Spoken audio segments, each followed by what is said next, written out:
Hi, I just wanted to take a minute and thank everybody that has written in, that has taken a little bit of time to either send a text or an email. It actually means a lot that you would do that. It's really exciting to open up the email or the text and to go, oh, what wonderful nugget is here. And the successes have been really interesting. And the shares, that's just fantastic to see people getting the best out of their lives, changes in jobs, and just focusing on their training with a new, refreshed angle. I appreciate that you let me come into your skull with this podcast. I mean, that's really an honor, and I really appreciate it. I don't want to get really specific about some of the things that have happened out there that people have written in about because, well, it's kind of, some of them are pretty revealing and they're personal. And I know you understand that and you respect it, but I wanted to speak to that nature of trust, that's important. I got to tell you, there's nothing better than seeing the occasional good word that comes in from you folks out there about how the podcast touched you or gave you a new perspective or set up something else in your life for you to be successful, a new tool, a new application, a new coloring of your glasses, and seeing the future in a new look. That doesn't get old, and I really sincerely appreciate you dropping the notes. That's just the best that there can be. And I absolutely love hearing about your successes. So let's get on with the show. Welcome to the Martial Arts and Life Podcast with Kris Wilder. In the Japanese systems of martial arts, we use the word sensei. And sensei just means teacher. We, of course, look at it a little differently in the Western world because it's new, unique, secretive, different language, and we place a lot on that. And there's reasons for that, and we're going to dive into some of that and how you might want to approach your role as an instructor and as the person being taught. The kanji, the writing for sensei, it's a two-piece kanji, and it says basically previous life. Or it could be seen in the way that it's been presented to me over the majority of time as the person who is farther along on the path, which I kind of like because that just says we're both on the same path. There's not a separation of width. The only separation is really of depth, that the instructor is just a little bit farther ahead.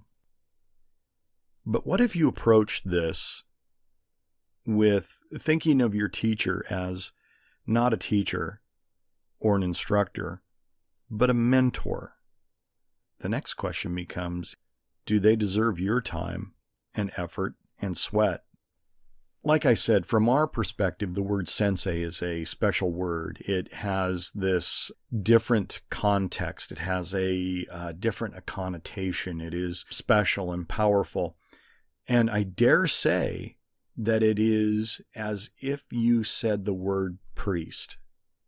Now, I don't want to get religious here, but I want to just point out how the word resonates in your body. It is different than teacher. It's like if I said professor. Professor resonates at a different level than teacher.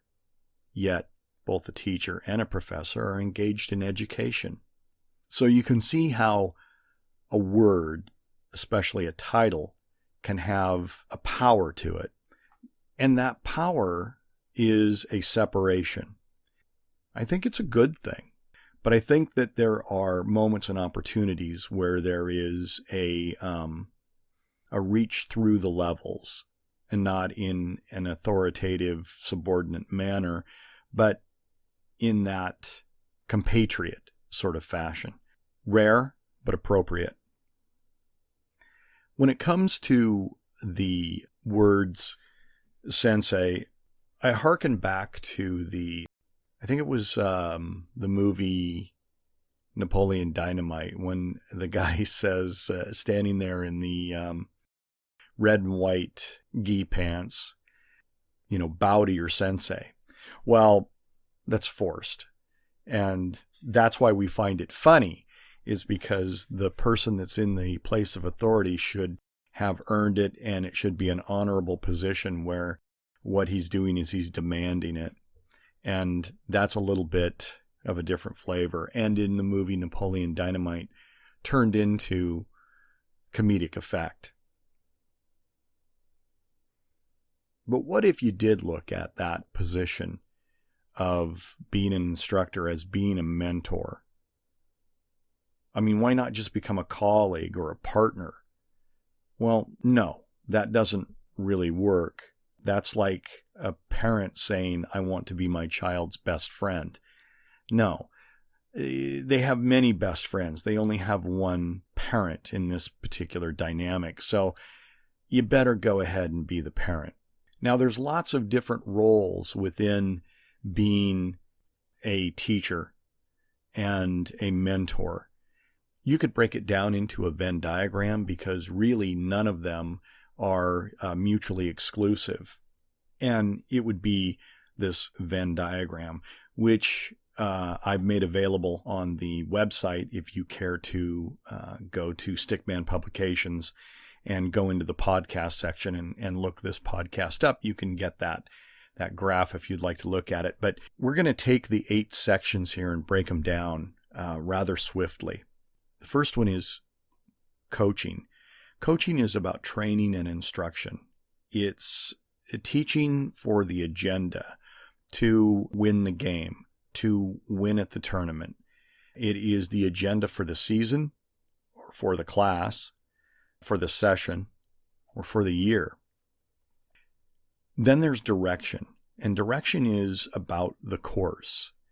The course can be established by tradition, or it can be actually determined by the content. And an example of the direction being set by the content would be the forms that are done in your martial arts school. If you do forms, of course, those kata or pumse, whatever they might be, set the direction internally. And then there's success, the accomplishment, manifested by possibly a new title in your business, or a promotion, or in martial arts, an external example, which would be a rank. And internally, of course, there are barriers that are broken, thresholds that are exceeded. And these are both physical and mental as well. Then you have the advice role, which is the recommendation to sidle up to somebody and say, you might want to take this under consideration. Or, have you ever thought about cross-training? Hey, have you ever considered the idea of taking some yoga, maybe to aid you with your flexibility? Many, many other things, but there's just that simple thing, which is that advice. Then there's motivation. Motivation is the reason, the ignition, the igniter.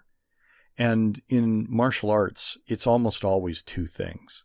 It's, well, I wanted to get in shape, or I want to learn how to defend myself, which we've talked about earlier in other podcasts, but there's usually something underneath that. There's usually something underneath the self-defense and get in shape igniter that is deeper and more profound. And it reveals itself after time. Then there's training, which is teaching a skill. It's here. This is what a punch looks like. Here. This is what a kick looks like.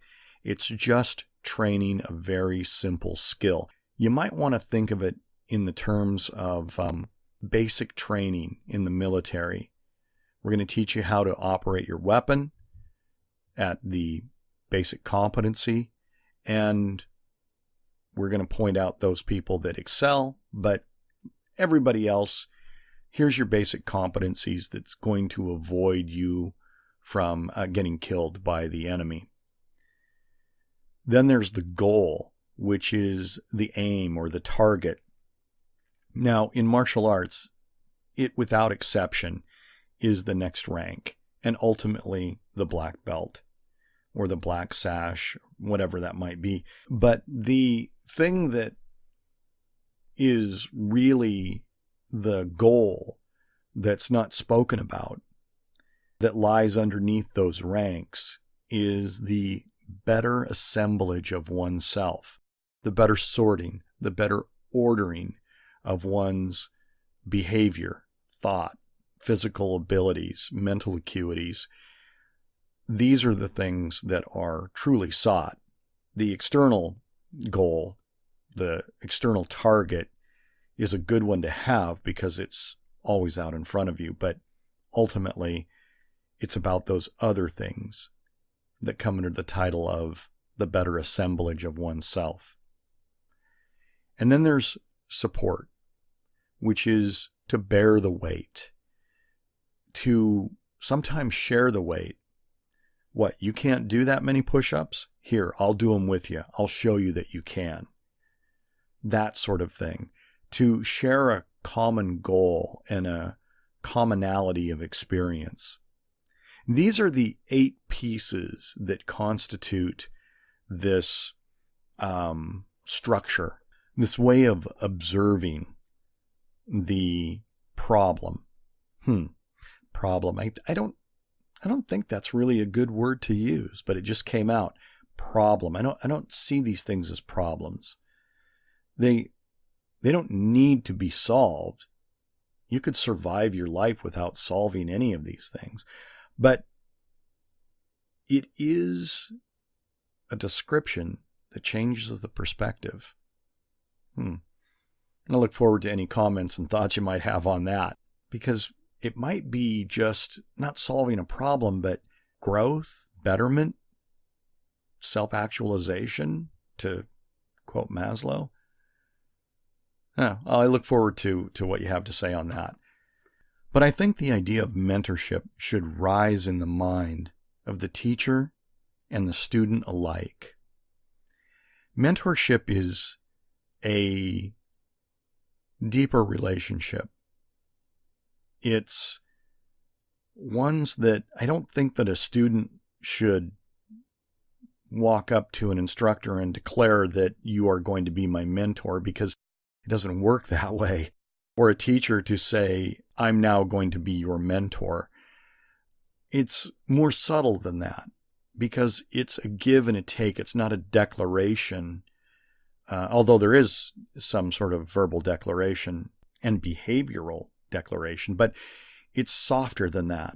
It's an agreement between two parties, almost a meeting in the middle of the student ascending to a new position and the mentor recognizing that new position, that new role, where they could be given a different flavor, a different attribute, a position that is not formal, but yet carries a depth of it that is really significant. So mentorship is a fascinating and deep and rewarding place. I've had several mentors in my business life, and they have been everything from deeply insightful, and I mean with a single conversation changing the trajectory of my life, to being absolutely brutal in their assessments of my inadequacies. And I have to say that I had that coming, that brutalness, because I probably wouldn't have listened if it hadn't come with that weight of a sledgehammer. I probably wouldn't have listened, and it might not have motivated me in the right manner.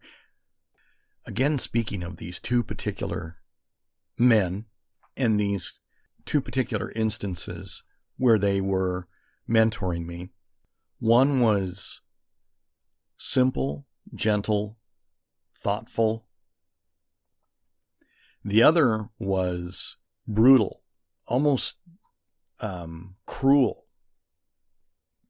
until I realized that what he was saying was the truth. I wasn't getting it, and I did need the hammer.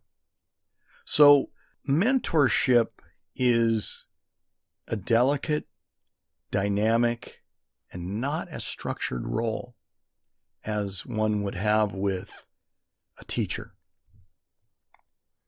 A teacher that spends a certain amount of time, relays the information, and does so hopefully in a interesting and sometimes powerful way. So the choice is, of course, how you enter into this mentorship and whether it is a good choice or a good fit for both parties involved.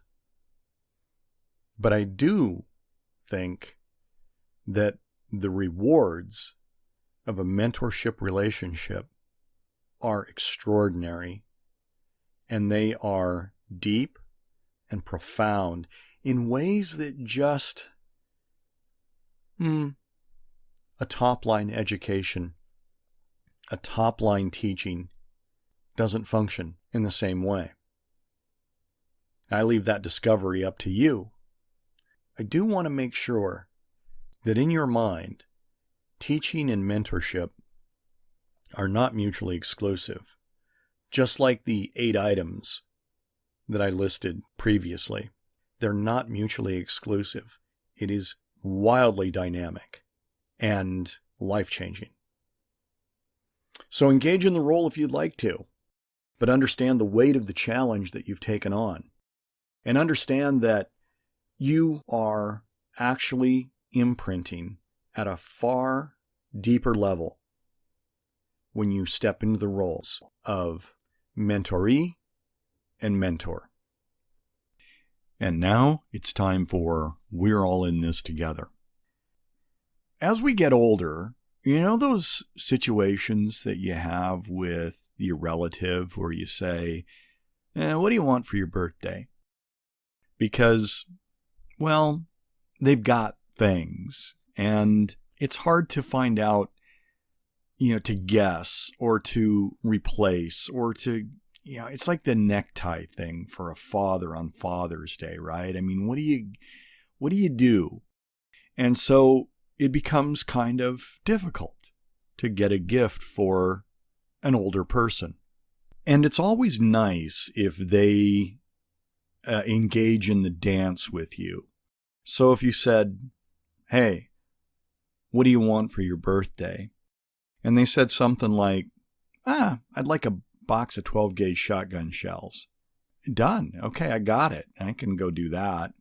And it's something that they want, and it's useful, and we feel good about it because, they've expressed what they want, and we're in on it. You know how it all works. It starts to become kind of thoughtless, but thoughtful at the same time. It's that crazy place of no man's land, right? Well, if you don't have anybody that cooperates with you on that end, so if I went to my brother as an example and I said, hey, what would you like for your birthday? I'd like to get you something. And he says, I don't know. Just whatever's fine. It's not really helpful, is it? There's even a farther level down that makes it even harder because it's kind of a quip. It's kind of thoughtless, and it's repetitive, and it is kind of one of those statements that people use as language fillers where somebody might just go, well, there you go. Or some other form of filler What are you going to do? Those kinds of things. Well, this friend of mine is experiencing this with his older brother.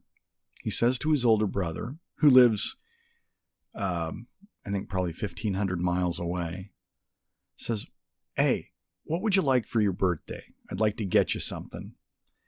And his brother always replies with, "I'd like a box of money." Well, my friend, Kevin, got tired of listening to his brother throw out this quip, this non-helpful, repetitive, reactive quip. So this is how Kevin deals with it. He sits down in his office and he writes a check for $1,000. And he folds it using origami into a crane. We all know the cranes, right? The classic origami bird. And then he gets a little cardboard box. It has a little lid on it and everything. You can buy them like at craft stores. And he puts the crane inside the little box. And then he mails it off to his brother so that his brother can get it in time for his birthday. So Kevin calls, "What do you want?" His brother responds, "A box of money." Well, Kevin decided, "I'm going to send you a box of money." You might ask yourself, how many times has he done this? Well, he's done it for 3 years now. And his position is, I'm giving you just what you asked for. You just need to put a little bit of effort into it. So after 3 years now, no check has ever been cashed. Just an email comes from his brother that says, "Thanks for the box." And we don't know if he throws the box and the crane away. We don't know what happens. We don't know if he puts them on a shelf. Nothing. All we know is that the checks have never been cashed. And if he does have them sitting on his shelf, he's got $3,000 sitting there that his brother is willing to just give to him because that's what he asked for. He just decided to put some effort into it instead of just giving him a box of money like Tony Soprano, like a gangster. He just put some thought and some effort into it. I think it's a fascinating story, and I enjoyed it. It's got a lot of dynamics to it, but it is fun. And every year, he calls his brother and says, "What do you want?" And his brother reflexively says, "A box of money." And Kevin dutifully sits down and folds up $1,000 check into this crane, puts it in a box he purchased, mails it to him. And he and I get on the phone and we laugh that his brother has never unfolded one of the cranes that is made from a $1,000 check. I'm Kris Wilder. I appreciate you listening to Martial Arts and Life. If you found it to be helpful, I'd love to hear from you. If you have any suggestions or thoughts, I'm happy to entertain those as well. You can always reach me at Kris Wilder at kriswilder.com. That's KRISWILDER at kriswilder.com. You can also reach me at Stickman Publications. Enjoy the YouTube channel, Twitter, Facebook, Instagram. I'm fairly spreadable. I think you might enjoy some of the conversation that's out there. Until next time, I'm wishing that you be well. Hear what leading martial artists worldwide say about the book, The Way of Kata, a comprehensive guide for deciphering martial applications. Rory Miller, violence expert and tactical instructor, says, "This book is a pioneering step. Brings meaningful information to today's martial artists," says Martina Sprague, martial arts instructor and author. Ian Abernathy, worldwide applied karate authority, says, "This superb book is essential reading. The Way of Kata. See what all the talk is about and dive deeper into your art. Own it today at Amazon.com.